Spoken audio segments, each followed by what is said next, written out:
Welcome to episode 7 of AU Manufacturing Conversations with Brent Balinski. In this episode, we speak to Shay Chalmers, founder of Strategic Engineering and a board member at a collection of public and private entities, most of them to do with manufacturing in some way or other. Shay began her career in standards development for rotational molding, moved to the US to work in steel mills, came back here and worked in process engineering and project management for medical device manufacturing for 6 years, and has run her engineering consultancy since. She describes herself as believing in the power of collaboration to drive positive social change, especially as the global manufacturing community works towards a carbon neutral future. Shay is one of the most enthusiastic advocates for the industry we can think of, and a member of the AU manufacturing community since pretty much the beginning. Thanks for downloading this episode. If you enjoy the conversation, please subscribe, leave a review via the podcast platform of your choice, and help us spread the word. Good afternoon, Shay, and thank you very much for joining us here on AU Manufacturing Conversations. Thanks for having me, Brent. A pleasure. Top of the list of questions, as always, is how did you get here and what do you make? What's your story? Oh, what's my story? I'll try and keep it as brief as possible. I studied mechanical engineering, started my career in plastics, writing some Australian standards for rotational molding, moved to the US after that to work in the steel industry, and then moved back to Australia to work in manufacturing of medical devices. About 4 years ago, I started my own company. I founded Strategic Engineering, where I work with manufacturers across a number of industries to essentially support the commercialization of new products and to help them scale up manufacturing. Mm-hmm. Well, that is a very brief history, and I'm sure you could expand because I know you've done a lot more than what you've just alluded to up there, but we'll come to some of that later. Another jumping off point would be, your recent trip to the US with the Australian American Leadership Dialogue. I'd like to know, please, what did you visit and what did you learn, and some reflections from the trip, please. Awesome. Yeah, I spent the last few weeks on a whirlwind tour of the US. It was great to be out and traveling again. I think in the last couple of years we've felt very landlocked within Australia. So it was just awesome to be getting out and seeing businesses and talking to international researchers. But yeah, I was part of a delegation and we started in Texas and went to Google in Austin, which was really awesome. It was interesting, I think, for me to see. So Google in Austin has about 40-story towers filled with people, and Austin's only got about 1 million people. So I think that was probably my biggest takeaway from that trip, was thinking that, we think in Australia we've got a small population, we've got small cities. Imagine having, 2 40-story towers of Google people in the likes of Adelaide, which is probably a similar population. It's just, I think sometimes we're constrained by our own perceptions of what having a small population means. But that was really good, and seeing, talking to them about the reasons they picked Austin as a location and how it's kind of really set itself up as a bit of a tech hub for the US outside of Silicon Valley. So that was pretty cool. And then we went on to Houston and visited NASA and got a behind-the-scenes tour with the flight surgeon and one of the mission controllers and one of the lead engineers around the work they're doing and how they train astronauts and what happens in the space station. So that was really awesome. I was talking to one of the flight surgeons about, the tech for how they monitor and manage health within the astronauts, and are they using any micro wearables or any patches or any nanotechnology in that space? Because I know there's a bunch of recent and Australian, companies and startups that are working in this space to monitor human health on mine sites and other challenging environments. And he's like, no, I really want to connect and hear more about these businesses in Australia and what's going on. So I think it was interesting for me to see, I think even though we look to NASA and they are a phenomenal institution and have some really awesome innovation, there's areas that we can actually complement and support that as well, that we're leading edge here in Australia. So that was cool. And then I spent some time at the University of Texas where we discussed a number of different issues. One that was most interesting to me was around renewables and the transition to renewables. And I think that I really got a sense that there was a bit of hesitation around that. Okay. It was really interesting to kind of reflect on, I think we're hypercritical of ourselves here in Australia and thinking we're not doing enough. Like, there's more that can be done for this transition. We've got to move faster. We've got to move harder. We've got to do better. But, when I compare that to what I got exposed to within that visit to Texas, there wasn't such an urgency there, and there wasn't such prioritization there. So that definitely leaves opportunities for us here, I think, to run harder and faster in that space, because we are leading in that area in a number of different ways. Yeah, and then I spent some time and went to DC, spent some time in the Senate and the Capitol, and we just were talking about how the US and Australia can collaborate in a myriad of different ways, from space to defence and AI and quantum. And there's a definite theme around looking to Australia, I guess, as an expert in AI and a potential future global leader in quantum as well. So I think that was really optimistic to know that others are looking in and saying, we've got some of the best academics and applied research going on in the AI space here in Australia, and something that we need to lean into if that's what others are seeing our strengths in. We need to back ourselves and I think really focus on those areas as well. So that's a bit of a brief overview and some of my reflections. Well, it's good to get a reality check in some ways, and normally that's a thing that's said in you've just found out something negative, but I think with your visit and the scale of Austin not being, large by Australian city standards, the attitudes towards renewables in that part of the world, and, hearing about Australia's leadership in AI and quantum and some other areas, I think that's a pretty good reality check in the nicest possible way, that things that we beat up on Australia sometimes, things here aren't so bad. Yeah, absolutely.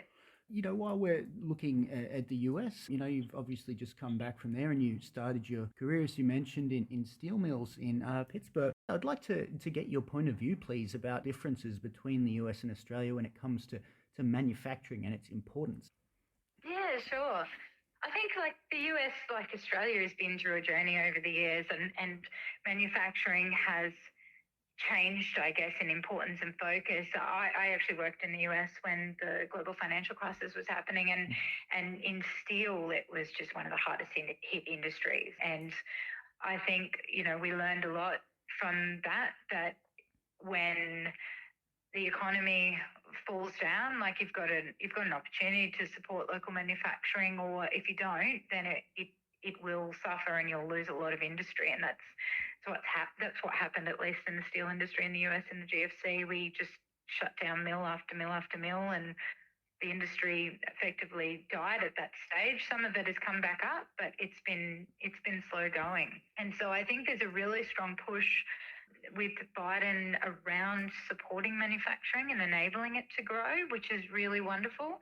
We've got a strong push for that here in Australia as well. The devil's in the detail with where those strategies and policies are working and what different levers they pull around grants or supporting with facilities or co-investing in opportunities for scale up. I think there's a lot of detail in the nuances between what's going on in the two nations. But spending a lot of time working in both countries, I guess the biggest thing that stands out to me is the difference between the US and Australia is that I think in general, this is a generalization, but the US people are more fearless.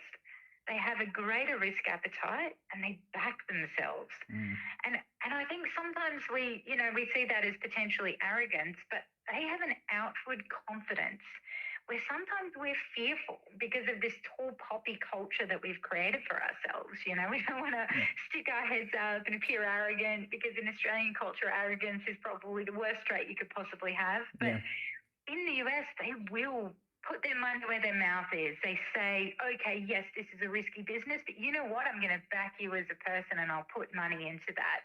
They're not fearful of losing. They're not fearful of failure. They have a confidence that actually really benefits industry. And where that kind of comes to fruition in reality is when you've got a startup or a scale up here in Australia, it's incredibly challenging to get financial support.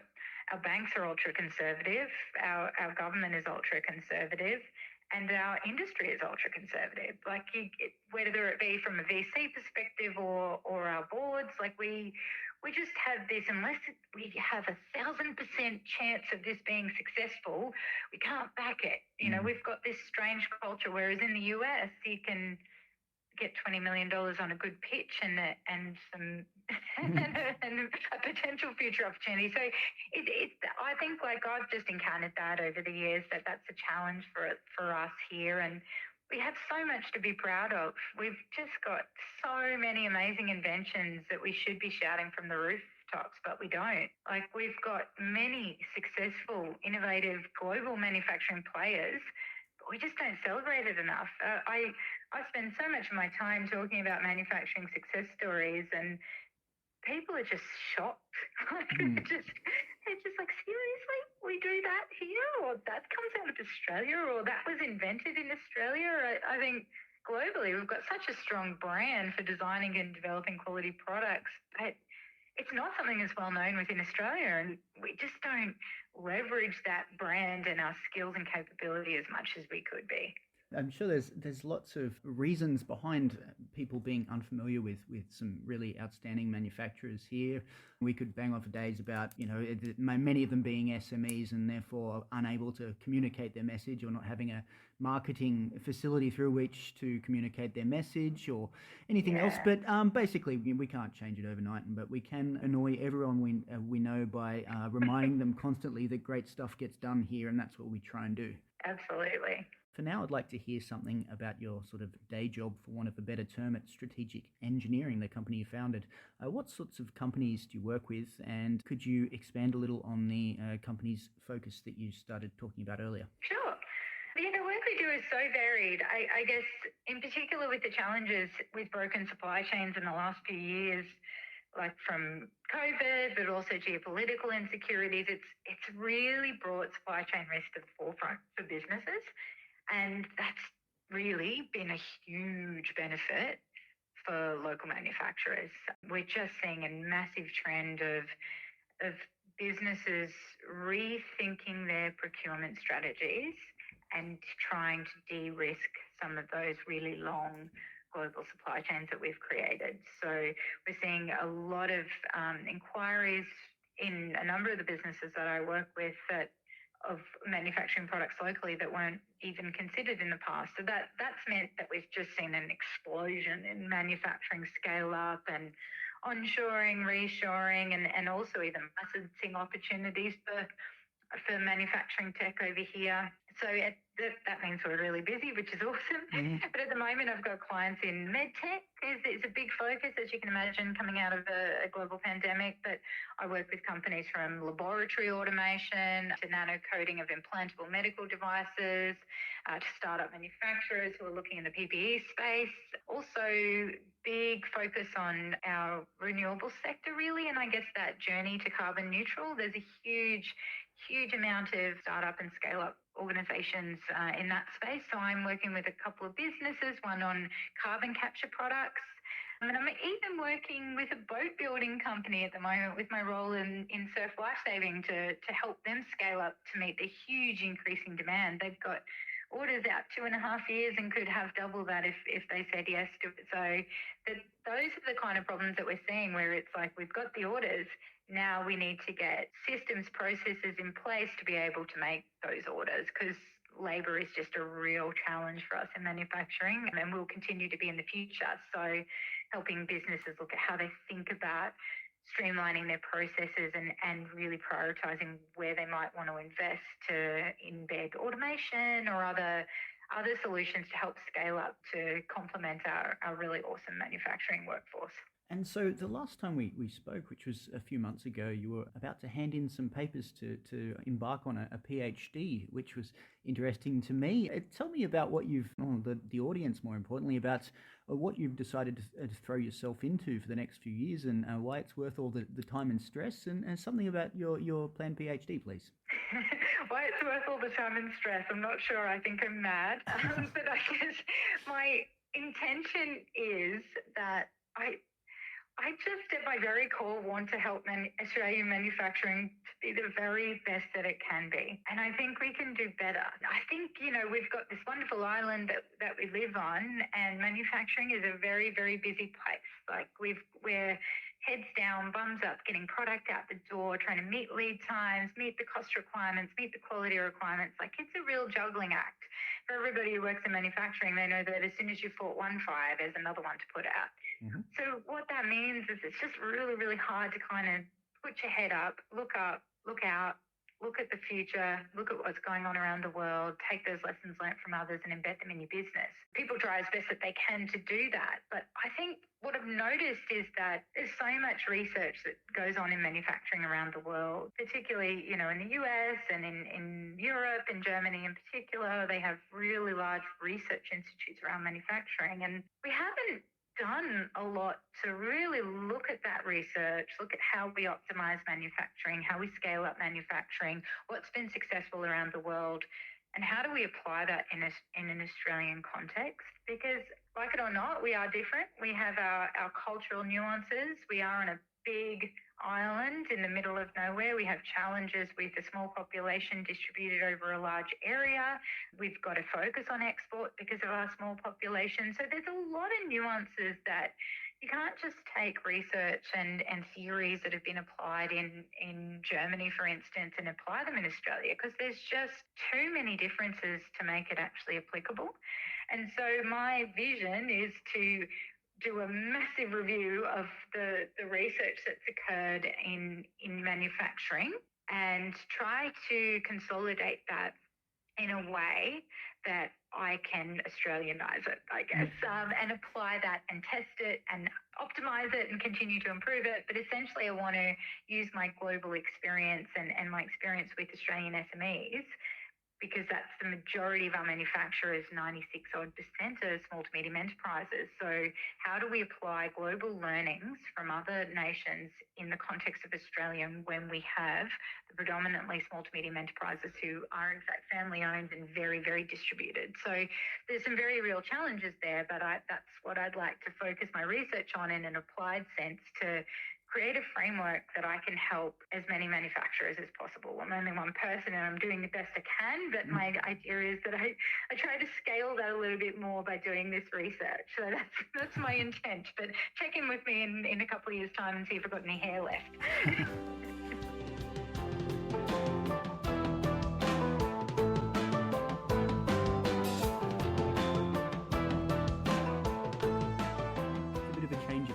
But I'd like to know about the recent news of a freeze on Modern Manufacturing Initiative grant funding for contracts not yet signed. Has this decision affected the Turbine precinct, which you're involved in, the chair of, I believe? What's the decision look like on a major project such as yours, and what's your comment on the pause of funding as the review happens? Yeah, it's been a wild time, that's for sure. Just a bit of intro on what Turbine actually is and what we're trying to achieve. So Turbine is a not-for-profit that we've set up on the Sunshine Coast, and the vision for us is to create a blueprint for collaborative manufacturing. Now, I'm really passionate about collaboration. It's challenging, but it can be really effective in creating clusters and efficiency of scale when we work together. Obviously, there's things that it makes sense for industry to compete on, but there's a lot of areas that we can actually stand on each other's shoulders and collaborate and grow bigger and better together. So that's our vision at Turbine, is to leverage the Food and Agribusiness Network. They've built a really strong network of businesses in the region, and they've built that soft infrastructure that is a foundation for us to build from. So our project is about creating the hard infrastructure for manufacturers and product designers to be able to access to scale up their business. So if you've got in beverages, there's a really, really challenging barrier to overcome with regards to the capital investment to get your facility up and running. So there's a huge demand for Australian-made products in the food and bev space, but often going from a small micro business that you're manufacturing at home or in a small shed to fulfilling a very large purchase order in a very short period of time actually is often incredibly difficult and cost prohibitive. And the knowledge that you need to go from small scale manufacturing to quite significant large manufacturing to get the lead times and the cost that you need is really, really difficult. So we'd like to provide that infrastructure to be able to help our manufacturers scale and accept the large orders and test what that looks like and come into a collaborative environment where they can learn about the systems and processes, they can learn about the equipment, they can learn how to design and test. There's an R&D element to it. We'll have TAFE on site doing 29 different courses through our pilot line. So it's kind of this collaborative precinct where we can educate the future, we can support our scale up of our SMEs, we can support research and development on a global scale because we've got industry coming from offshore to support this R&D sector as well. So it's, as you can appreciate, it's a pretty complex project, right? With industry and then also government and TAFE and universities all involved in a collaborative precinct that is about $130 million project. So what you're talking about with the MMI grant funding is that there was a number of these projects across the country. They're quite significant and they're all collaborative in nature, the ones from the collaboration stream. And ours have over 50 stakeholders that we're managing and most of the other ones are probably fairly similar to that as well. So the change of government meant that they were reassessing all of the committed spending from the previous government and that they're going through that, and that's caused a hold on all of these projects. So it's been really challenging. I can completely appreciate change of government. It's a challenging time for those within government, and that I can only imagine how difficult it is for them to get up to speed with all of the different areas that they're managing. And they've come into power at a challenging time globally, difficult economic circumstances. It's a really hard time to come into government. I completely appreciate that. But from an industry perspective, the delays associated with a project of this scale and complexity, we're trying to make new possible. This has never been done before. We're trying to create a blueprint and create a vision for the future. And so the delays and the uncertainty is what's really, really difficult. I think for us and these other projects around the nation, which I'm sure are experiencing similar challenges with the project management teams and industry stakeholders, you're trying to keep 50 industry stakeholders to continue to commit funding into this as well, because they're putting their money on the line as well. So what we really need is a rapid decision, because we just don't want to let these game-changing projects lose momentum, and we don't want to lose the industry that's supporting them either. So, yeah, it's a hard time, but I'm really hopeful that we hear something very soon because we need a rapid decision. As with what you just said, I appreciate that the budgets aren't what they used to be, and there's a big shortfall of money out there, and they're looking for ways to save some of the waste, and arguably some of these projects have perhaps not been so wisely supported. I would not include yours among them, but there are others that it seems where decisions to invest had already been made and money was handed out all the same for the sake of an announcement, yada yada yada. It's a long and complicated issue, but at the same time my sympathies have to be with the people who've decided to invest and are now in sort of a limbo until they wait for the review and the results of it. Yeah, yep. Another recurring question for this series, and one that I'm keen to get your point of view on, is why it's important that the nation have a strong manufacturing ecosystem. Your thoughts, please. Well, there's a million different answers to this one, but I might try and take a little bit of a different tact. There's a lot of answers about the employment multipliers and the economic impacts, and having a strong manufacturing ecosystem is a foundation for a lot of other industry development. And there's a lot of good reasons that a lot of brilliant economists have outlined. But for me, I actually see manufacturing as the centre for innovation. And that's probably a little bit of an obnoxious thing to say. Because when you look at the pipeline of how a product comes to light, you typically have some form of research, and then you have some design and development, and then most people see manufacturing as that thing that happens at the end. But manufacturing is where so much of the product innovation actually occurs. So our theory was, for the last couple of decades ago, probably 15 years ago, when we were offshoring everything because the cost of manufacturing was perceived to be too high in comparison. So what we tried to do with a lot of businesses was just offshore that manufacturing. In Australia, we went to Asia. In the US, they went to Central America. And Europe, they went to areas like Slovakia. But we did that and thought, you know what, we'll keep our R&D here, we'll keep our smarts here, and we'll just put that, silly, not so smart manufacturing stuff somewhere else, and keep all of the brains trust here, and that's a great strategy. But what we saw over the years with that was that manufacturers are clever, they are innovative, they are solving product problems every day, and they need to be somewhat close to the customers and the end user in order to understand what they're delivering. So what happened was that a lot of these manufacturers that we went offshore over time really, really grew their knowledge base. They understood the nuances of the product. They understood how to redesign their processes to get a better outcome. And there's a lot of magic in manufacturing. So, as engineers, we think we put everything in the design spec and that'll tell you everything. But a manufacturer knows that the beauty and the magic is in the process, and you can never truly define what that beauty and magic is, even with procedures and even with specifications, because anybody who's been involved in manufacturing transfer or knowledge transfer into another company, another region, it's incredibly complex, and there's just as many failures in IP transfer and manufacturing transfer as there are successes. And often you can't put your finger on why it succeeds in one place and fails in another. So that's kind of a long-winded answer, but I think that manufacturing, if you lose that, over time you'll lose your development and you'll lose your research and you'll lose your edge on why you are the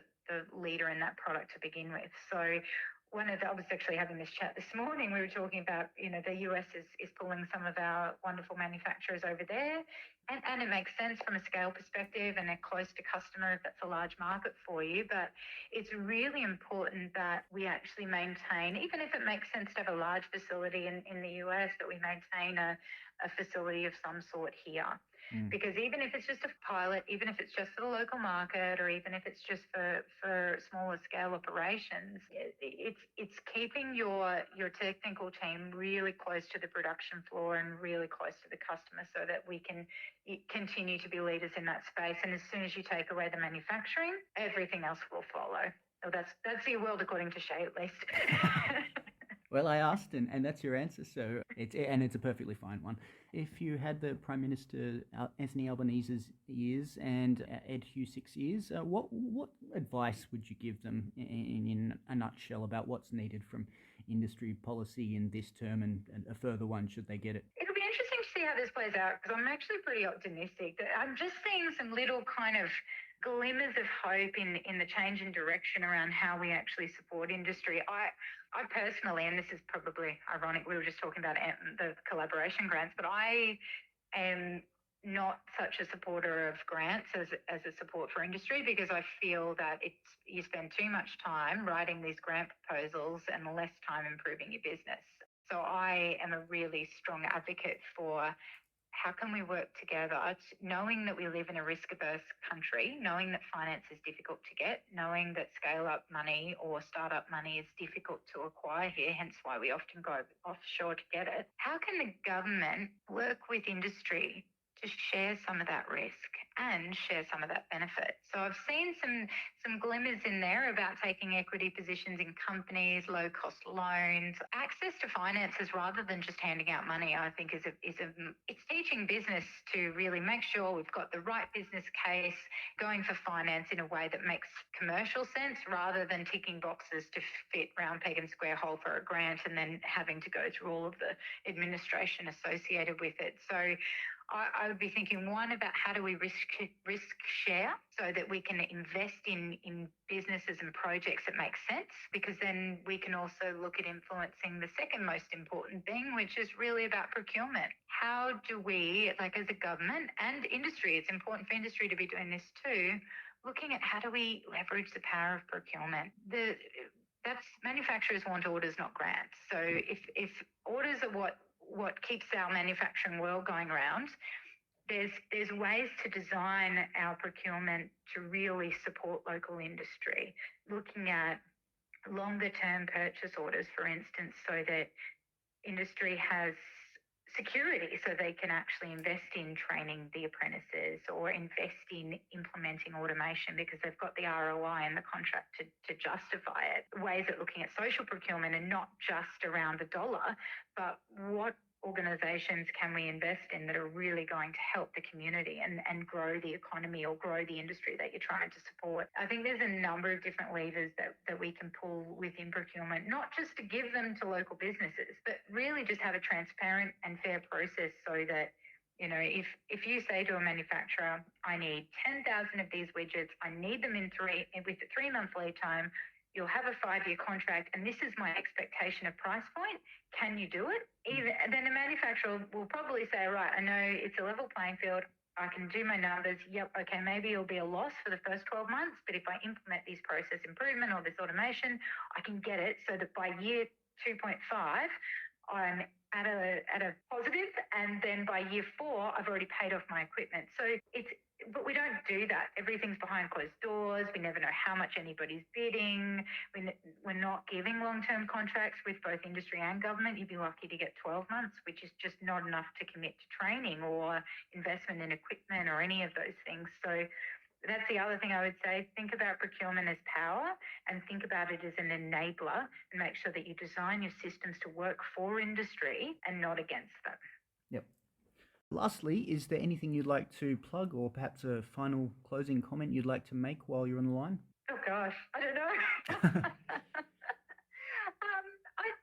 I'd spend my days talking about manufacturing. So the only thing I would say is that let's talk about our successes. Let's really celebrate innovation. Let's celebrate success, but also celebrate failure. We, as equally risk averse, we're also equally critical. So when something fails, we tend to jump on it as a failure. But, you know, failure and learning in industry is a great thing because it's how we learn and grow. So I just think we just need to be telling ourselves the stories, telling each other the stories, talking about manufacturing at barbecues.